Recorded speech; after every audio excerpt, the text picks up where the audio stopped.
მგონია რომ ქართველი ერი იმდენად ძლიერი ერი ვართ და სიმართლე იმდენად ძლიერია რომ ქართველი ერი გაიმარჯვებს და ერთ შედარებას ვიტყვი რომ აი ერთი ანთებული სანთელი რომელიც ოთახშიანათებს თუ იმ ანთებული სანთლის ირგვლივ 10 ადამიანი შევიკრიბებით თუ ერთი ადამიანი და ორი ადამიანი იქნება სანთელს ძალა არც ემატება და არც აკლდება თავისთავად აქვს სანთელს ეს სინათლის ძალა და თუ მის ირგვლივ 10 ადამიანი და 100 ადამიანი შეიკრიბება კარგია აქ ის არის რომ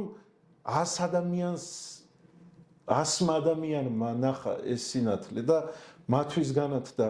ოთახი და აი ესე სიმართლე თავისთავად ძლიერია ის თავისთავად ნათელია და სიმართლის ირგვლივ რამდენადაც უფრო მეტი ადამიანი შეიკრიბება ეს ამ ადამიანებისთვის არის კარგი და თუნდაც ერთი ადამიანი დარჩეს იმ სიმართლის და იმ სინათლის ძალა არ ჩაქრება